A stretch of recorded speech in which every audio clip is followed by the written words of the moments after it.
What's up, everybody? My name is Erin, and welcome to the Mad Maker Studio, and welcome back for some more Astrologaster. I think we're on part 9 now. It's been a couple of days since I recorded an episode, so I don't remember exactly where we left off. So let us hop in and see where we could pick it up. I think we only have 2 letters of recommendation so far, and I think we need 8 or 9. I think it's 8. To be put into consideration for our doctor's license.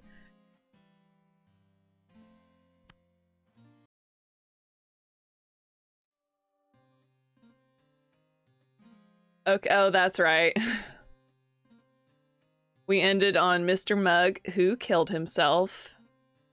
The querent did present with swellings on various parts of his body. I did diagnose scrofula, for the swellings did appear on his neck and behind his knees. As treatment, I prescribed a dose of my strong water, but the querent did prescribe himself many more doses and died thereof. So that was his own fault. Mr. Foreman, you have been called before this assembly of the College of Physicians to answer the charge of practicing medicine without a medical license. What have you to say in your defense? Would you deny practicing medicine, sir? Why, no, I would not deny it. My practice is well known. Indeed, since I helped cure the plague of '92 with my strong water— Then you admit you have committed this most grievous offense. Ah. Well, 'tis true I'm not technically licensed, but I fail to see how— You fail to see? Then permit me to enlighten you, sir. A medical license assures the residents of London that a physician has the necessary education and skill to treat them. By practicing without qualification, you have not only broken the law, you have endangered the lives of your patients. Indeed, we have received reports that a man by the name of Nicholas Mugg, a wig maker of Silver Street, has lately died under your care. Aye, well, that was most lamentable, but not my fault, sir. Mr. Mugg took a far greater dose of my strong water than I advised him to. He chose the dosage himself. In truth, one might say that the cause of death in this instance was, well, Nicholas Mugg practicing without a medical license. Silence, Mr. Foreman! Your impudent japery may well be suffered by your patients, but it will not be tolerated here. I do apologize, Mr. Smith. Besides the death of this patient, we have gathered ample evidence of your malpractice, Mr. Foreman. Indeed, we have had this illegal operation of yours under observation for quite some time. 'Twas you! Riccardo Ferraro, the merchant from Venice. All along he was you, Richard Smith, the Queen's royal physician. Then I take it, Mr. Smith, you were unsatisfied with the medical care I gave you? Sir, we are well aware of your occult practices. What you so boldly call medical care was naught but advice conjured up by means of dark magic. You have no understanding of physic or astrology. But my knowledge of both physic and astrology is unparalleled. If that is so, then doubtless you will happily submit to having your knowledge examined before this assembly. Okay, I think I got this. I had a feeling with all those options that kept popping up with like the different colors and planets and things, I would have to do something like this eventually. Okay, but I think I've played this game enough to make a judgment, and the sun, which planet or star represents authority? That is the sun. Men are from Mars, women are from Venus. Lem is cold and moist. Which zodiac rules over the privy parts? That's Scorpio. Silence! Simon Foreman, it is apparent your answers were given to you by demon spirits that you have been communing with under the table. Constable, shackle this man and take him from hence to jail. But, sir, this is most unjust. Pray afford me the chance to— unhand me, you rogue. I went this whole game determined to not diagnose people with being bewitched or a victim of witchcraft, and I come here before the board and they diagnose me with witchcraft. Oh, thank goodness. I thought this was going to be the end of the game. Okay. Sir, I'm happy to inform you that I have secured your release from jail by way of my friendship with Mistress Maud Smith, wife of the President of the College of Physicians. We've contrived to have her husband believe that you enjoy the favour of John Whitgift, the Archbishop of Canterbury, and that the Archbishop plans to grant you a medical license. But whilst you will be freed this day, our rules will not hold for long, for Maud says the college intends to write to the Archbishop to warn him that you are a charlatan and to urge him not to grant you a license. Your most assured friend and querent, Alice Blogg. Okay, I was super concerned we had reached the end of the game because I was not pumping out enough letters of recommendation. Oh man, that just came out of nowhere.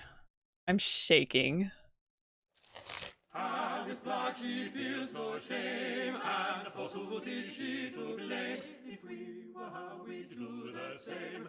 Alice Blogg, she feels no shame. Good day, Mistress Blogg. Before we start, I must thank you for having used your influence to help me resolve my recent difficulties. Say nothing of it. Those doctors and their College of Physicians. Naught but a band of piss-pot sniffing bullies, so they are. Besides, I needed you out of prison so that you might read the stars for me. I see. And what would you have me advise you on? What know you of Richard Bancroft, the Bishop of London? Not much, in truth. But I did attend the Easter service at St. Paul's. I found the bishop's sermon on the virtues of chastity and abstinence most compelling. Why, you know him well? Not very well as yet. I was seated beside him at an Episcopal dinner Saturday last. We discoursed a while. Bishop Bancroft is a most charming man. But there was a moment when we did both reach for the brandy decanter. Our eyes met and I felt something. 'Twas a spark between you and the bishop? You felt a certain frisson in the air? Nay, I felt a certain hand up my skirts, more like. His Grace put his hand up your skirts! Madam, may I say how— Save your congratulations, Foreman. The bishop's not in the bag yet. Hence why I am come to you. Now that I have piqued his interest, I would have the stars tell me how to secure it. Then you wish to pursue an amorous affair with Bishop Bancroft. But what of your husband, Dean Blogg? Oh, do not speak to me of my husband. Thomas Blogg is not fit to secure his wife's future. He is not fit for many of his marital duties, truth be told. But you did warn me of Blogg's financial ruin, and for that I am grateful. Forsooth, I am glad I was able to be of service to you, Mistress Blogg. Speaking of such, let us press on with this day's readings, if you please. Of course. Let us consult the stars. How may Mistress Blogg secure the lasting affections of Richard Bancroft, the Bishop of London? I also want to point out that this has been in the back of my mind for a while, but Simon, as of right now, he does not have a medical license. He is not a licensed doctor, yet all of his querents that come to see him address him as a doctor. And that is very misleading.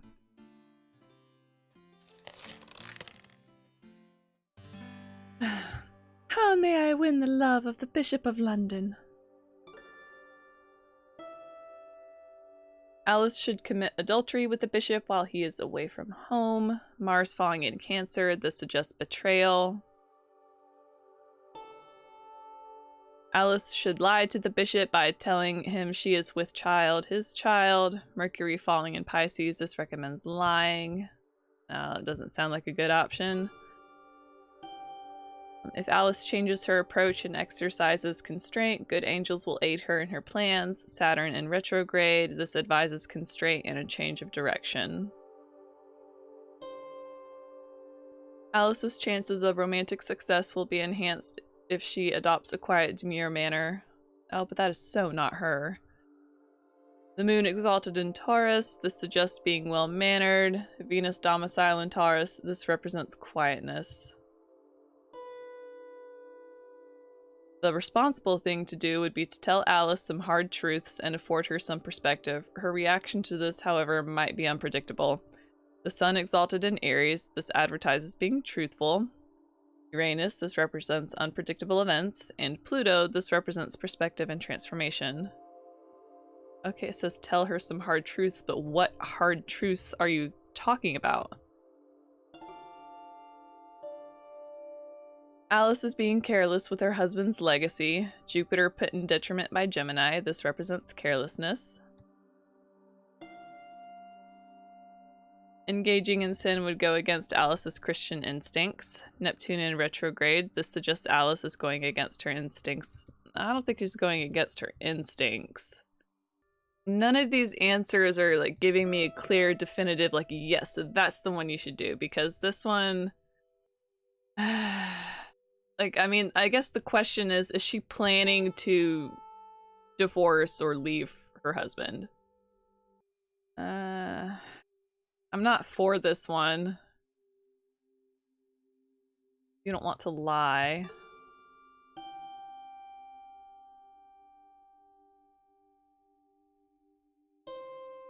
These are not good answers. I don't like any of them.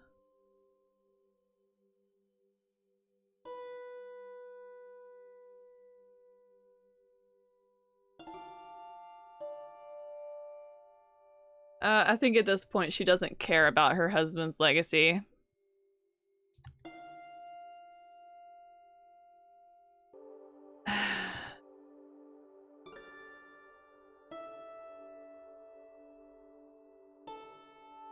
I mean... Let's look at Alice's character. She wants out of her current marriage. She's done with it. Alright.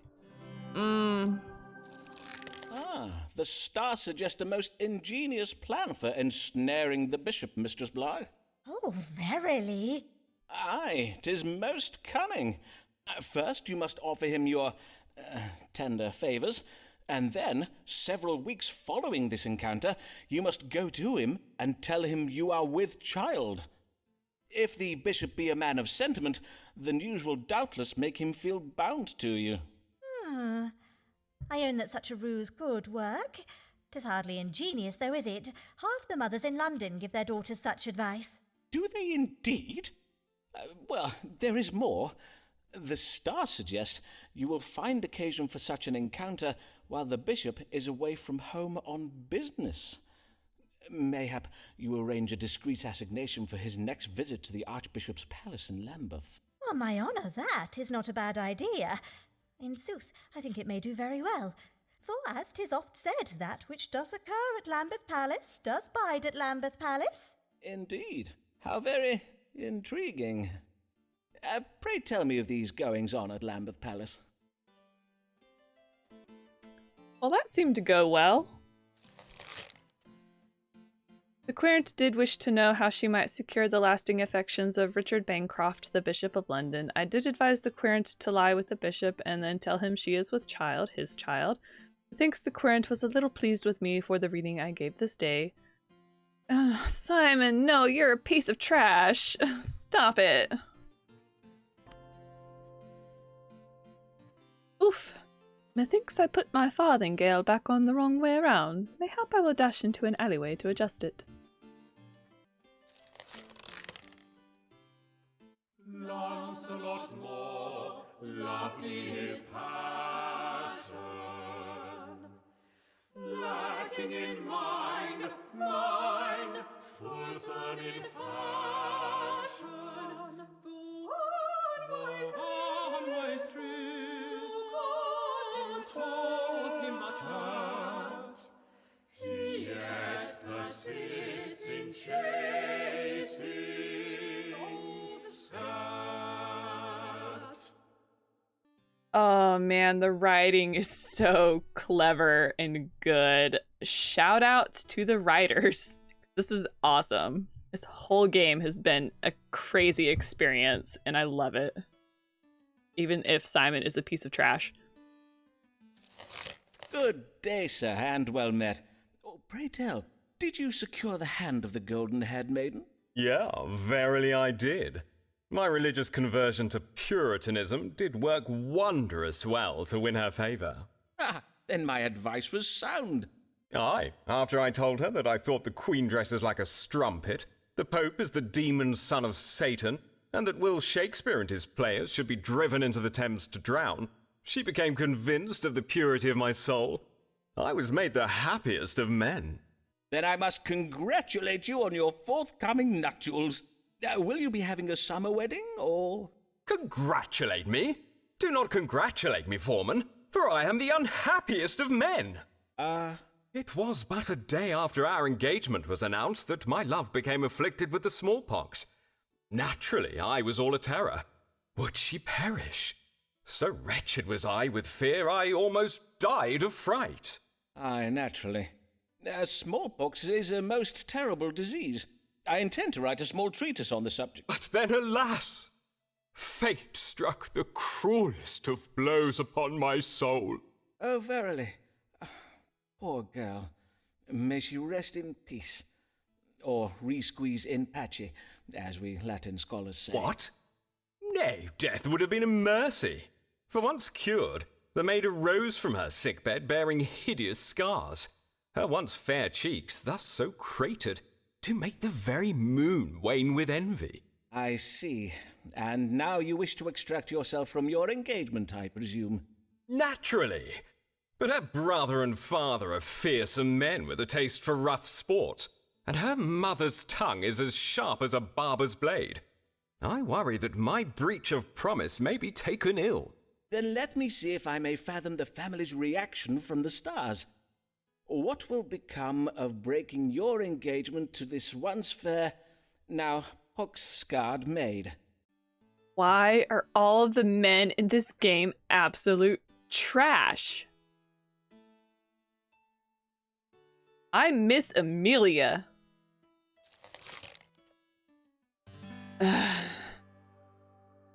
What will happen when I end my engagement? So it's not even like advising of, like, he's not asking how should he end it, or if he's still like, he's gonna do it no matter what. So what's gonna be the end result here? Moore has cause for hope regarding the young lady's forgiveness. The moon, this represents a woman, the maiden. The maiden will bear the dissolution of her engagement with quiet grace. Venus domicile in Taurus, this represents a pleasant romantic partner. The maiden's father is being careless with his legacy. Indeed, it was most careless of him to betroth his daughter to such a nut-petted snatch-grabber. Oh, damn. The sun, this represents a mature man, the maiden's father. Jupiter in detriment in Gemini. This indicates carelessness.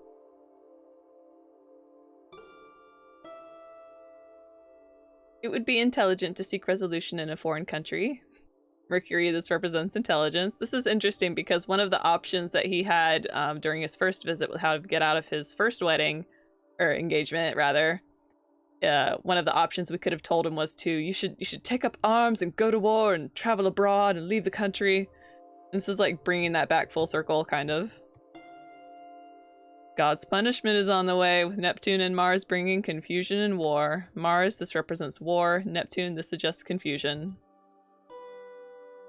Moore's breach of promise may result in a sudden change of his fortune, his death. Uranus, this represents sudden change in fortune. Pluto, this represents death. Okay, so this is where I'm kind of caught.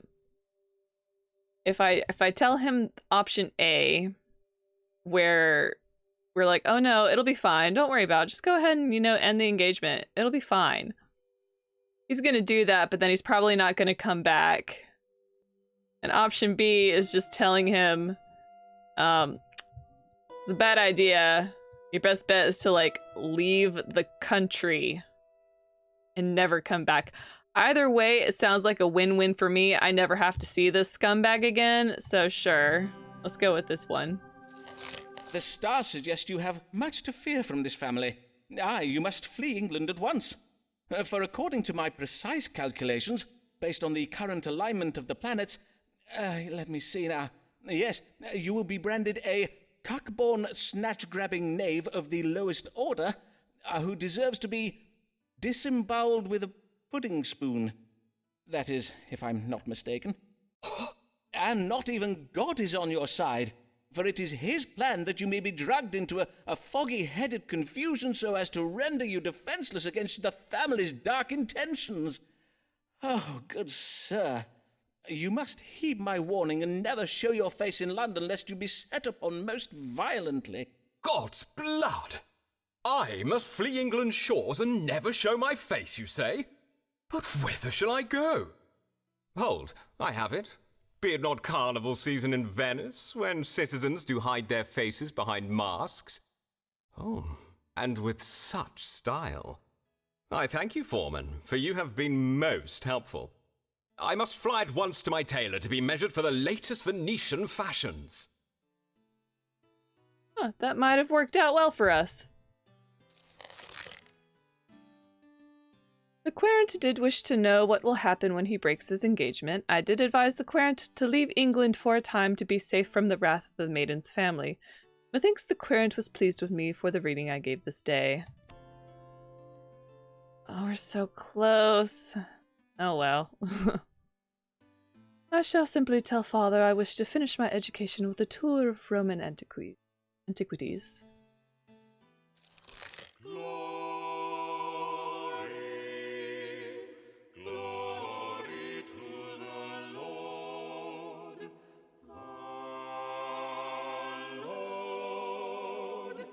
Archbishop Whitgift, glory to the Lord in the highest position in the church, except for the Queen. Glory to the Lord, Archbishop Whitgift. Oh my gosh, is this the final test? Maybe not the final test, but this is definitely the next hurdle to get over, I think. Ho! Ho there! Be there anyone at home? Is it? By the saints, 'tis none other than Archbishop John Whitgift. Your Grace, I am most honoured by this most unexpected visit. Truly, 'tis most unexpected, as I just so happened to be passing by. Indeed, I was riding by in my carriage when I found myself struck ill. My chaplain did suggest I take rest at the nearest residence, which did so happen to be this small dwelling. Forsooth, these rooms have the look of a physician's consulting chambers. Mayhap you are a doctor? If that be true, then praise be to God for this happy coincidence. A most fortunate coincidence indeed. I am Simon Foreman, a doctor of astrology and physic. At your service, Your Grace. Well then, Dr. Dr. Foreman, was it? Perchance you will tell me what ails me. I feel a kind of pain and heaviness in my side, and I know not if this be related, but my skin has of late become most unattractive in appearance. Pain in the right side of the body and sallowness of the skin? Her Majesty did remark upon it most wittily the other day at a meeting of the Privy Council. Your face does serve as a warning to us all, Archbishop. Her Majesty the Queen, verily.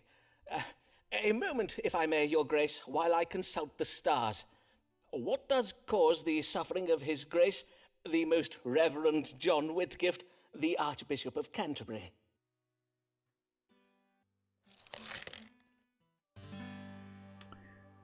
I have a pain in my side and my skin has become yellow in color. What ails me? Sagittarius, ruler of the liver. The moon, this suggests that illness is temporary.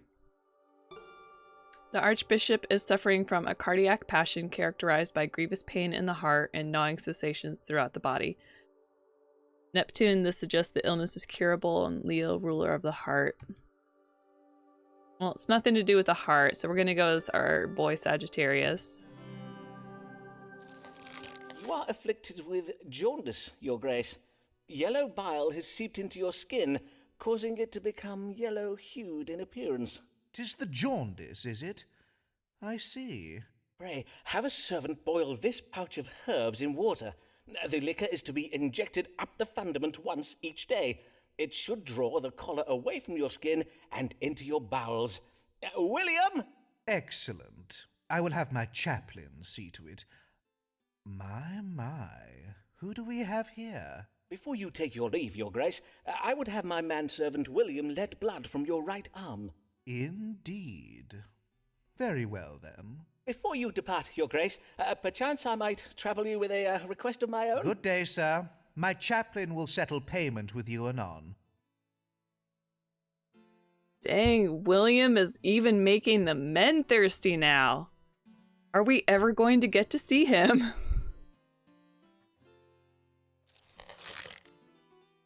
The querent did present with symptoms of pain in his right side and yellow-colored skin. I did advise the querent that he was suffering from jaundice. For treatment, I prescribed bloodletting and an enema. Methinks the querent is most pleased with me for the reading I gave today.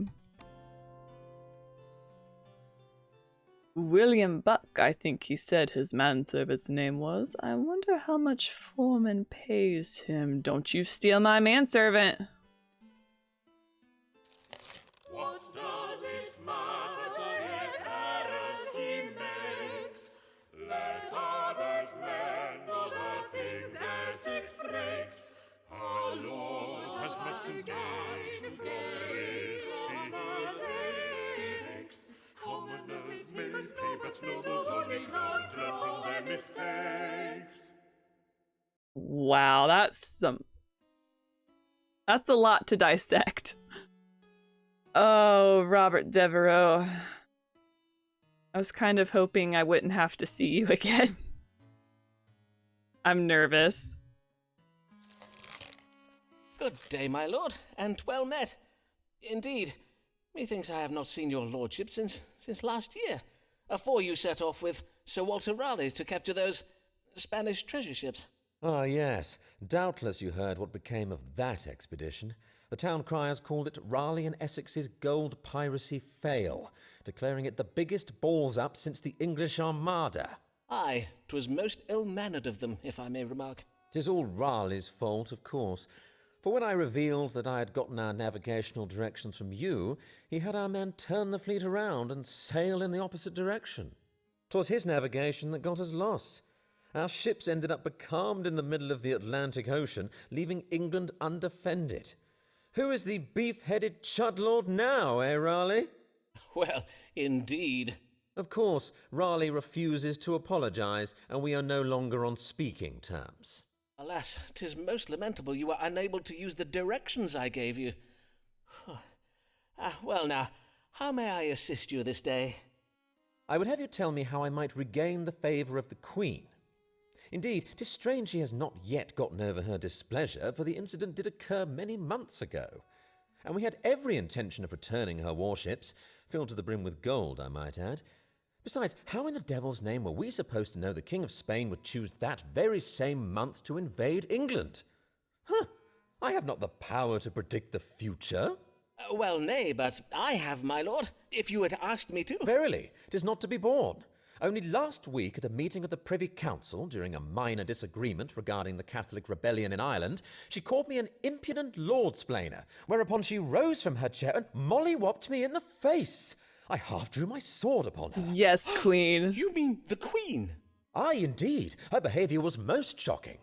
I even asked the royal physician whether she may have lost her mind. She is, after all, most elderly. But Mr. Smith assures me she is in very fine health and is in full control of her faculties. Her Majesty's behaviour is a mystery indeed, although mayhap it should not surprise us. A man's reason is oft insufficient to fathom the workings of the feminine mind, and, in such cases, he may have little choice but to call upon divine wisdom. To wit, let us see what the stars can tell us. What must Lord Devereux do to regain the Queen's favour?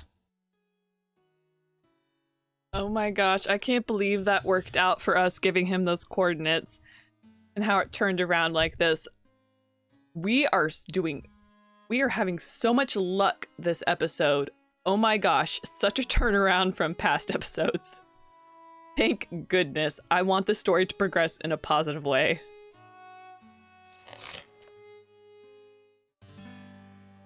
What can I do to regain the Queen's favor? Devereaux may reverse his change in fortune by turning his working relationship with the Queen into a sexual one. No. Uranus in retrograde, this indicates a change of fortune being reversed. Pluto in retrograde, this advises a reversal achieved through sexual intimacy. No thank you. Devereaux's ambitions may be achieved if he is gentle. The moon exalted in Taurus, this advises gentleness. And Devereaux should pretend to be in love with the Queen. Venus, this represents a romantic partner. The Queen, Neptune, this suggests deception. Right off the bat, that's not a great option. Devereaux should not act in haste. He should make an intelligent suggestion to mount a military campaign in a foreign country. Mercury, this suggests intelligence. Mars in detriment in Libra, this indicates violence. Saturn exalted in Libra, this advises patience. Devereaux should assume a position of authority in keeping with his birthright as a peer of the realm. The Sun, this represents authority. And Devereaux must show the Queen he is a loyal man who does his duty. Jupiter exalted in Cancer, this advises faithfulness. Yes, I don't even need to go back and forth. I'm picking this one. To regain the Queen's favour, you must demonstrate your fealty to her, your loyalty as a peer of the realm who sits on her privy council. To this end, the stars suggest you offer to lead a military campaign to put down this Catholic rebellion in Ireland. Your lordship is, after all, a great military leader. What better man for such a task than the hero of Cadiz? Verily, 'tis no ill idea. 'Tis no ill idea at all. Yes, indeed, I shall offer to put down the Irish for her. Forsooth, how difficult could such a mission be? I shall quickly defeat those fen-sucking muck-savages and be back home by Christmas. Huzzah! Huzzah! Godspeed, my lord. We are doing so lucky this episode. Oh my gosh. The querent did wish to know what he could do to regain the Queen's favor. I did advise the querent to offer to lead a military campaign to put down the Irish rebellion. Methinks the querent was a little pleased with me for the reading I gave this day. Yes! That's number 3. The Irish are idiot drunkards, thus easy to vanquish. We English do not make jest about the Irish if this were not so.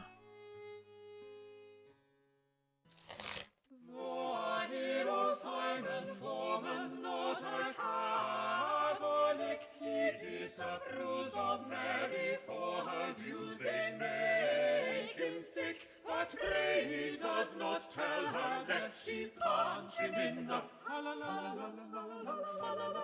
punch him in the Okay, that's my new favorite. That's my new favorite song part now. It's so good. It's such good writing. Good day, Mistress Payne. How may I help you this day? Blessed day, Dr. Foreman. I am just come from taking my niece to visit Rochester Cathedral. Thomas Blogg is the cathedral's dean, I believe. Know you of Dean Blogg? Aye, I know something of him. Verily, that man is a model to us all. Under his stewardship, the cathedral's decadent furnishings have been stripped away. He has even replaced the silver candlesticks with pewter.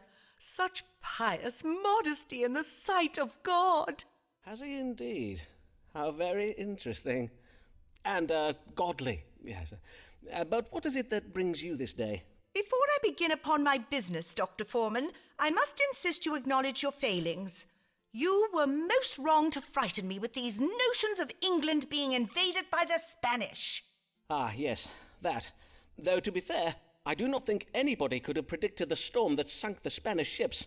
It was most unexpected. And we must give thanks to God for the divine vengeance he wrought upon the heretics. I did hear that by morning our beaches were verily littered with the corpses of Spanish sailors. Praise be to the Lord, his glory to behold. Yes, praise be. But all the same, you seem anxious this day, Mistress Payne. What is troubling you? Indeed, I am troubled, Dr. Foreman. I fear for the Queen's health. Everyone is saying that as she is exceeding old, She is soon to die. Ah, yes, I quite understand your feelings, madam. How we love our good Queen Bessie. Long may she reign. But will she? That is the question, is it not? For she cannot live forever, and when at last she does expire, we shall be stricken with such lamentation and grief. Mayhap you, but not I. Elizabeth Tudor is naught but a sceptred whore, but still a whore who presides over the Church of England and keeps Rome at bay. And without an heir, who knows what manner of foreigner may succeed her when she dies? For all we know, he may flood the land with foul popery. Foul popery? I take it you do not care for dried floral arrangements. But, madam, surely fresh flowers are more customary at royal funerals. Did you not heed me, Mr. Foreman? I wish to know whether the English throne is safe from a Catholic successor. Ah, yes, of course. Then let us consult the stars. Is our Queen's long reign in danger of ending soon? And if so, do we risk a Catholic succeeding her to the throne? Oh, Mary, you never cease to entertain me.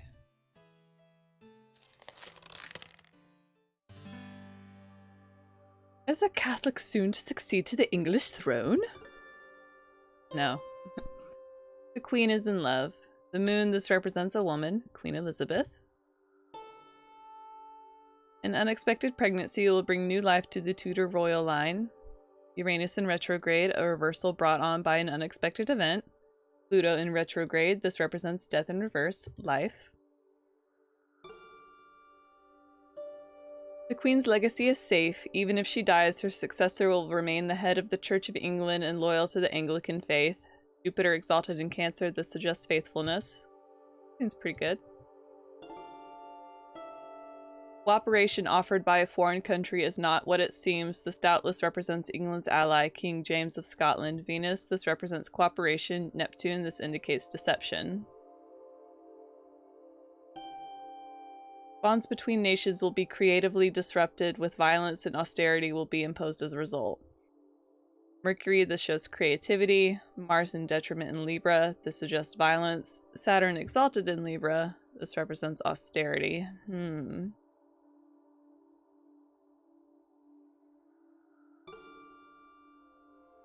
Honestly, my points with her right now are so low.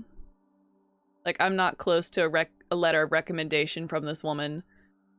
So I'm a little bit more lenient about how much I go back and forth. So I'm just going to go with this one. Just tell her everything's going to be fine. The Queen's prognosis is good, madam. God will ensure she remains in health for some years yet. And when at last Her Majesty does expire, whomever succeeds her will happily take his place at the head of the Church of England. I may assure you that England will not revert its allegiance to the Church of Rome. Ah, praised be! To know that England shall remain safe from Satan's earthly servants is well indeed. Fare you well, and may God give you a blessed day, Dr. Foreman. Alright, I'm going to go ahead and leave this episode of Astrologaster here. Thank you again for joining me. Please leave a like, comment, subscribe if you haven't already. And I hope to see you next time for whatever crazy insanity befalls us next. Bye!